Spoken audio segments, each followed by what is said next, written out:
All right, I want to take you now to the Nelson Mandela Hospital in Mthatha. It's where we find Nkululeko Nyembezi live for us there. Very good morning to you, Nkululeko. Tell us what's happening where you are.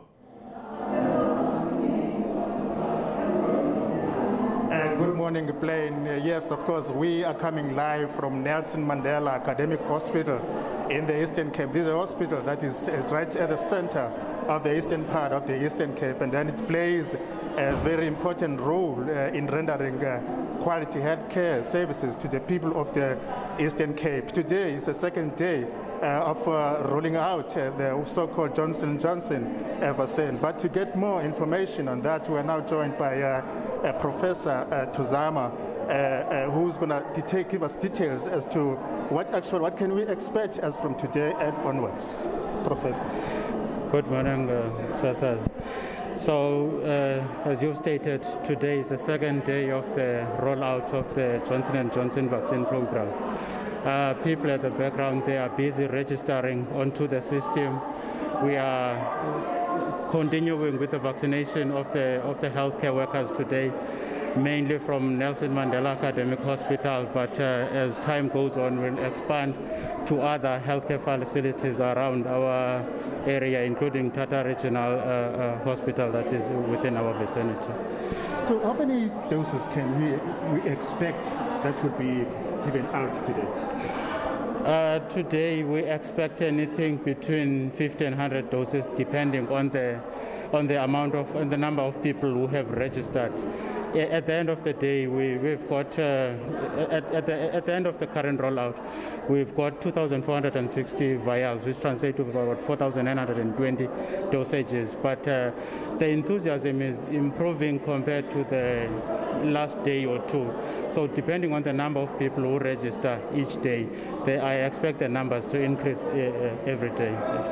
Let's talk about the level of anxiety, because I understand that some of the front workers, health workers, are anxious about this. Maybe is there any problem that you're encountering regarding that? There has been a lot of concerns regarding the rapidity of production of the vaccine, the way it has come up, and including the change from the AstraZeneca to Johnson & Johnson.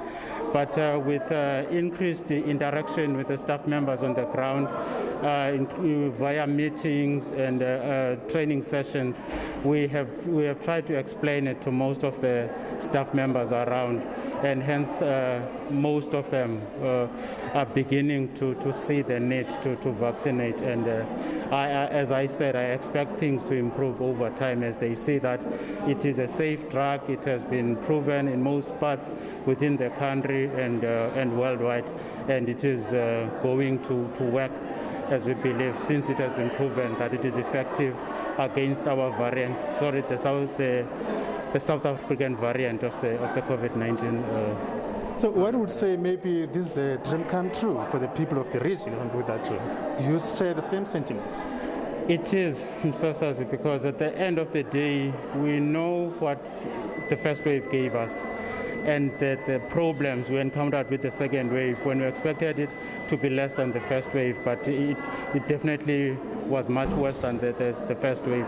So if we do not do anything about it, there's a chance that the third wave may even be higher, depending on how things go. Because of that uncertainty, we need to get a type of treatment that we know that is going to protect us, take us out of the risk of developing COVID, and reduce the risk of getting a significant infection during the third wave, and bring our lives back to normality. We can't even treat common chronic medical illnesses.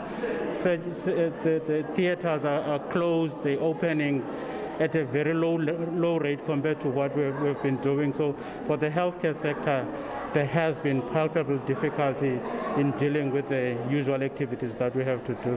So it is a dream come true from that perspective. Thank you very much, Professor, for your time. Of course, that was Professor Tuzama Dibula detailing us, giving us more details about what is going on here at the hospital. But just maybe to give 1 minute, we do have the chairperson of DINOSA in the province, Mthatha Sivuyile Mange. For sure, this is a dream come true for the first frontline workers. Of course, we've been looking forward to this rollout. As you know, that healthcare workers are at the front in terms of fighting this COVID-19. So any initiative that seeks to address challenges that are there in fighting this coronavirus, we welcome them.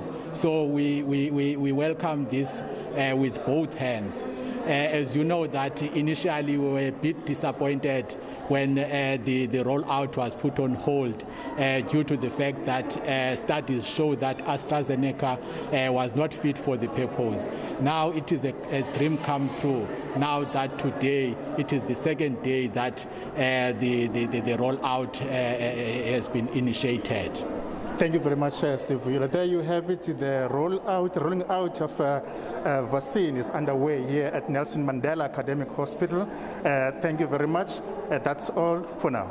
Go back to studio. All right, Nkululeko Nyembezi, live for us in the East Cape. We thank you very much indeed. Let's give you a sense of what we are talking about, put into context of what Nkululeko was talking about in terms of the numbers in the Eastern Cape. We have a graphic there I'll show you with regards to the total number of fatalities in the Eastern Cape. It's 11,165. That's the total deaths in the Eastern Cape.